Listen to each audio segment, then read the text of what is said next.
Alors ce projet, il découle véritablement d'un premier échange entre Nantes Université et la Chambre de commerce, qui ont ensemble constaté l'étendue des collections, leur richesse et la nécessité de les porter au regard de tous. Et donc c'est un projet qui a véritablement commencé avec une reprise du dernier inventaire en date.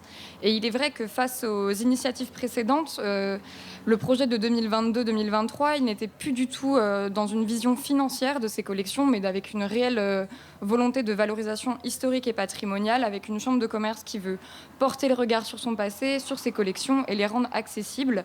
Et donc plus qu'une reprise, on peut véritablement parler d'une augmentation, puisqu'on est passé de 84 objets, lots d'objets, à 490 lots d'objets et objets situés sur les sites de Nantes et de Saint-Nazaire.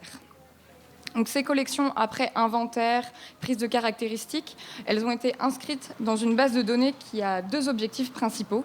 C'est d'être un outil de gestion interne des collections. Donc la Chambre a la possibilité de pouvoir avoir des connaissances sur les œuvres qu'elle possède et de savoir comment les localiser ou les gérer de manière interne.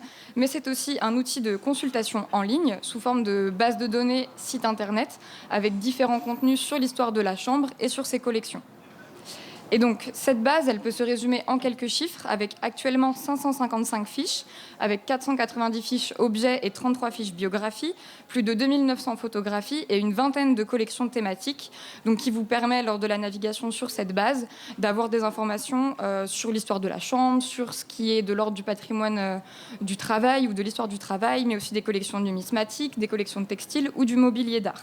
Plus précisément, ces fiches, elles se répartissent de la manière suivante.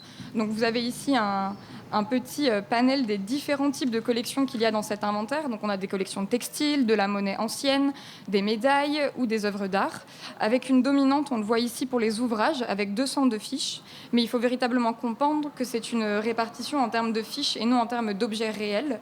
Puisque par exemple, on a 202 fiches pour les ouvrages, mais au sein de l'inventaire, il y en a environ 600. Et c'est pareil, par exemple, pour la monnaie de nécessité sous forme de billets anciens. On a 44 fiches, mais il y a 2700 billets anciens comptabilisés aujourd'hui. Et donc, vous pouvez d'ores et déjà aller explorer ce panel de collection à travers la base de données qui est accessible sur le site de la CCI. Après ces considérations de l'ordre du projet, je vous propose de traverser l'histoire de la Chambre à travers les œuvres de cet inventaire, en commençant par une petite mise en contexte avec des objets qui n'appartiennent pas à la Chambre, mais qui permettent véritablement de comprendre la naissance des chambres de commerce de Nantes et de Saint-Nazaire, puisque celles-ci proviennent d'une histoire du commerce nantais beaucoup plus ancienne, qui remonte à la fin du XVIe siècle et au début du XVIIe siècle, notamment par la présence de négociants étrangers. Et ce commerce, il a une prospérité qui est basée au début du XVIIe et au cours du XVIIIe siècle sur le commerce triangulaire. Et la première fois que l'idée de chambre de commerce est instituée, c'est en 1701, avec Louis XIV qui va estimer que celles-ci sont nécessaires dans 10 villes de France.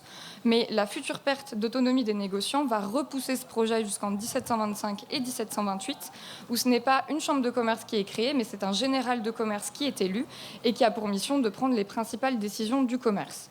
À cette période, les négociants, ils se trouvent dans une construction qui va être donc construite, détruite, puis reconstruite, puis détruite en 1769 car vétuste. Et cette construction, elle se trouvait sur la place du Port au Vin, comme vous pouvez le voir sur ce plan, qui est l'ancien nom de la place de commerce. Et donc on appelait ce bâtiment la Bourse des Marchands. Et on a ici sur le plan donc une petite vue avec l'encadré de l'ancien emplacement de la bourse et un autre petit encadré en rouge qui montre l'emplacement pour cette nouvelle bourse construite. Il faut attendre les plans de l'architecte Mathurin Crucy pour avoir un édifice pérenne en 1790. Cependant, cette construction en pleine révolution, elle est loin d'être prioritaire et les travaux vont être arrêtés. Et les négociants se trouvent cette fois-ci dans une construction en bois, elle aussi modeste, sur la place de la Petite Hollande.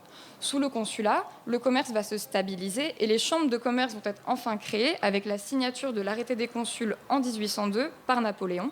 Et donc 22 villes de France, dont Nantes, vont être dotées de chambres de commerce. Et si cette fois-ci, on a une institution qui est un petit peu plus clarifiée, on n'a toujours pas d'édifice pérenne.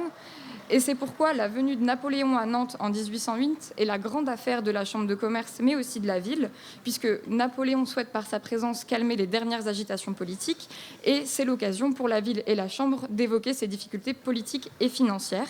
Et c'est ce que fera notamment Daniel de Kervégan, dont vous avez un portrait ici, qui va échanger en personne avec l'empereur, et de cet échange va découler un décret impérial qui va affirmer que l'Empire va aider la ville de Nantes, ainsi que la Chambre, et que plus particulièrement, vous ne pourrez pas le lire ici, je pense, mais que le bâtiment de la Bourse sera achevé. Et c'est effectivement le cas en 1815. Les négociants peuvent s'y installer. Et on a ici cette toile de Louis Garneret, donc, qui représente le port de Nantes ainsi que le palais de la Bourse, achevé. Et donc c'est une réplique qui est possédée à la Chambre de commerce de Nantes et l'original se trouve à la Chambre de commerce de Paris. Évoquer l'avenue de l'Empereur nous permet d'évoquer l'une des pièces les plus importantes de l'inventaire, qui est ce salon Empire, puisque qui dit venue de l'Empereur dit aménagement du palais impérial où il réside et organisation de festivités. Et donc ce salon, constitué de 16 pièces, aurait été spécialement conçu pour la venue de Napoléon, et que plus particulièrement, le plus grand fauteuil lui était destiné, mais que sa visite ayant été décalée, celui-ci n'aurait pas pu en bénéficier puisque le fauteuil n'était pas achevé. Notons cependant que de nombreux auteurs, dont André Bovard, qui est un ancien directeur de la Chambre, ont contesté cette idée et ont plutôt affirmé que ce salon aurait été conçu dans les années 1812-1815 pour l'aménagement du nouveau palais de la Bourse. Mais ce qui est assez amusant avec ce salon Empire, c'est que de nombreux diplomates en visite à la Chambre ont été pris en photo dans ce fauteuil dit de Napoléon, alors qu'ils ne l'auraient vraisemblablement jamais vu. Tout au long du XIXe siècle, la Chambre de commerce va ne cesser de se développer et d'accroître son implication dans l'aménagement de la ville et du port de Nantes, mais aussi sur l'ensemble du territoire ligérien jusqu'à Saint-Nazaire. Elle va demander la création du bassin de Saint-Nazaire et un avant-port est en cours de construction entre 1872 et 1879. Et cette grande toile que l'on a retrouvée à l'hôtel consulaire dépeint cet aménagement et cette création de l'avant-port, puisqu'on est ici en 1876 et on remarque effectivement le premier bassin est construit et que le second est en cours de construction. Et le développement de la ville va être tel que la création d'une chambre de commerce indépendante de celle de Nantes va être nécessaire et actée en 1879 avec un bâtiment qui est achevé en 1889 et qui est le premier hôtel consulaire. Et au cours de cet inventaire, on a retrouvé cette reproduction et agrandissement de cette carte postale qui est importante puisqu'elle nous offre une vue de ce à quoi ressemblait ce premier hôtel consulaire avec la partie gauche qui était destinée aux locaux de la chambre tandis que la partie droite accueillait un musée municipal, puis une bibliothèque. Et donc cette carte est réellement un témoin de ce qu'était ce bâtiment, puisque celui-ci est détruit par les bombardements de la Seconde Guerre mondiale, et que l'on a aujourd'hui un autre bâtiment qui est reconstruit à partir de 1954. Évoquer Saint-Nazaire nous permet d'évoquer une pièce de collection qui ne faisait pas partie de l'inventaire, mais qui l'a rejoint cette année, qui est cette cloche de séance. Et elle est importante pour 2 points. C'est que d'abord, elle relève du patrimoine du travail et de l'histoire de la Chambre, puisque c'est une cloche qui servait à faire le silence au début des assemblées.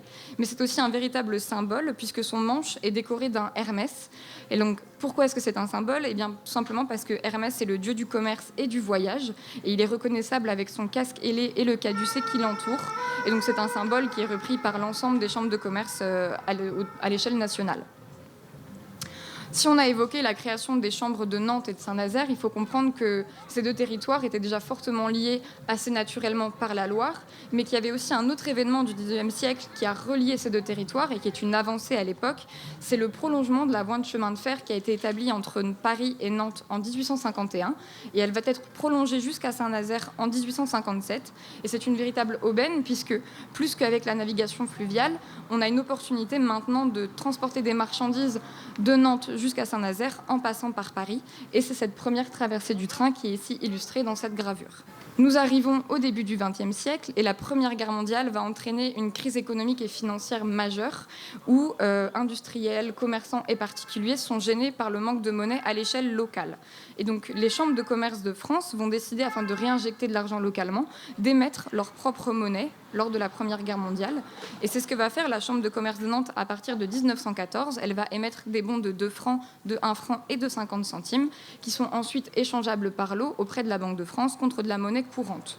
Et donc, au cours de cet inventaire de 2023, c'est un important fonds de monnaie dit de nécessité qui a été retrouvé à la Chambre sous forme de billets ou de pièces provenant de toutes les chambres de commerce de France, même jusqu'à Alger, et qui témoigne aujourd'hui de l'importance des chambres de commerce aussi dans l'économie locale.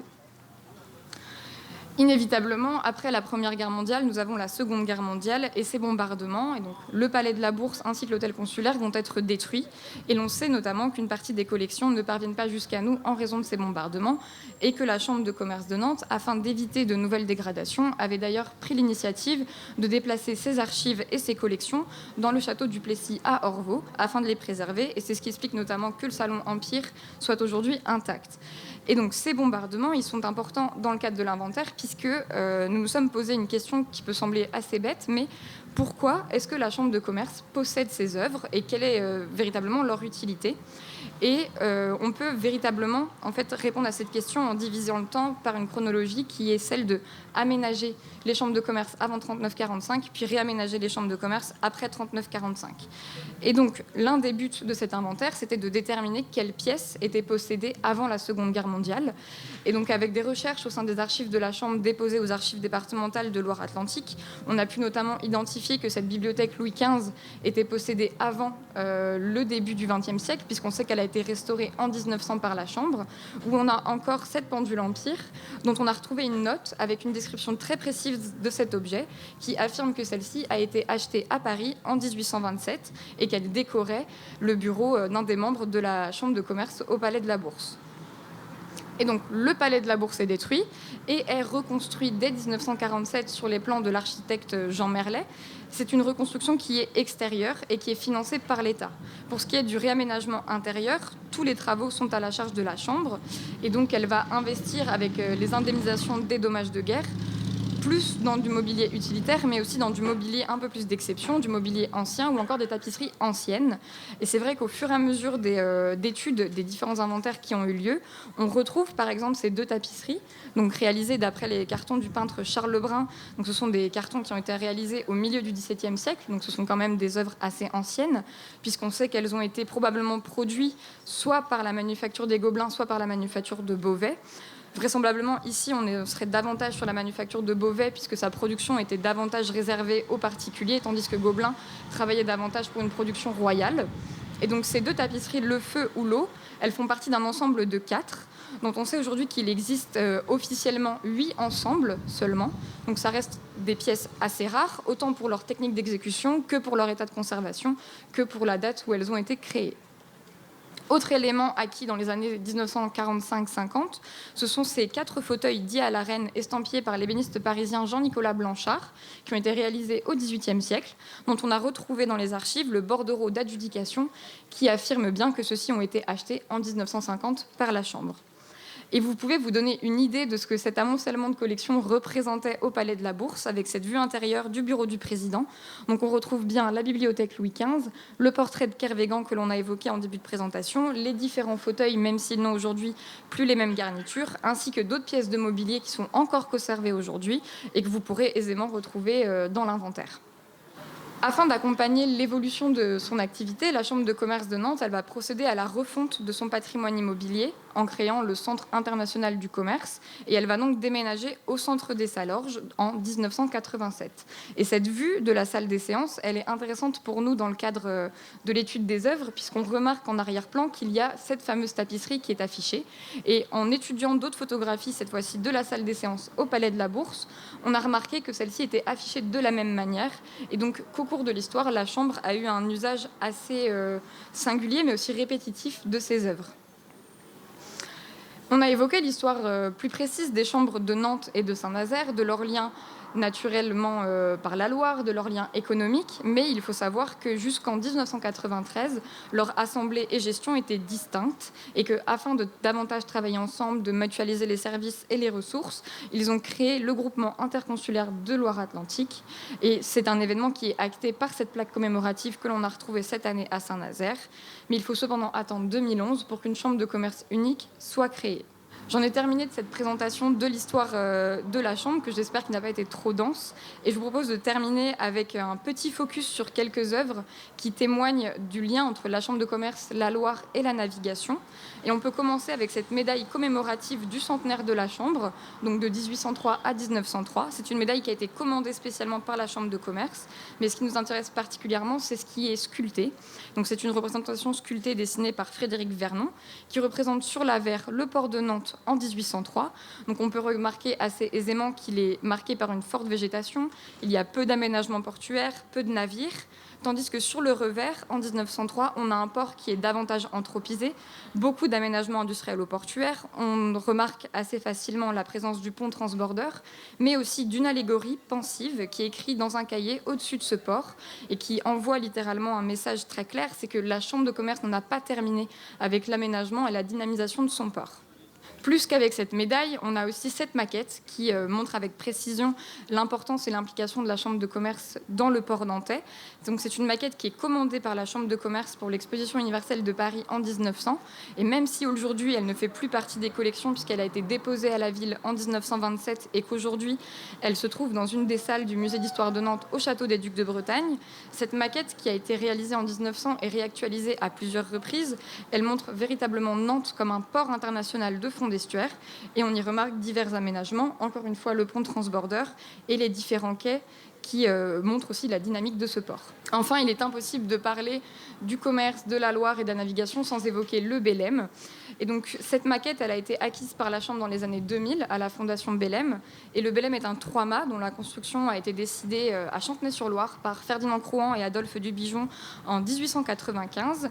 Et cette construction, elle est importante au regard de l'histoire de la Chambre, puisque parallèlement, c'est exactement à cette période que la Chambre aussi, elle va vouloir investir dans le port et surtout l'aménager davantage, puisqu'on attend davantage de navires, toujours aussi plus grands. Et donc le Bélem partira du port nantais en 1896.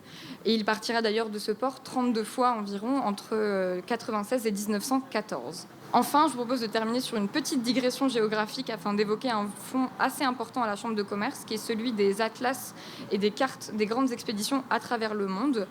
Cette année, on a découvert un important fonds d'atlas de botanique, de zoologie, de minéralogie ou encore d'atlas pittoresques qui illustrent les grandes découvertes du 19e siècle, donc à travers de nombreux voyages et expéditions. On a compté 950 planches qui sont aujourd'hui dans un parfait état de conservation et qui sont d'ailleurs, à mon sens, magnifiques. Mais on a aussi un important fonds de cartes marines, donc une vaste représentation cartographiée du monde avec 2500 cartes qui s'étendent du 18e, 19e et 20e siècle et qui montre aussi une certaine curiosité de la part de la Chambre de connaître les grandes avancées dans l'histoire de la navigation et qui d'ailleurs était probablement utilisée dans le cadre des cours avec l'École supérieure de commerce créée par la Chambre en 1900. Donc je vous remercie de votre attention. Pour conclure sur ce projet, il faut véritablement le voir comme un premier jet qui est aujourd'hui à l'échelle virtuelle et que je vous invite d'ailleurs à aller explorer puisqu'il y a beaucoup de choses sur l'histoire même de la ville en général, sur la Chambre et les collections. Et par la suite, la Chambre a pour vocation de rendre davantage visibles ces collections, cette fois-ci pourquoi pas physiquement dans le cadre d'événements culturels ponctuels. Merci.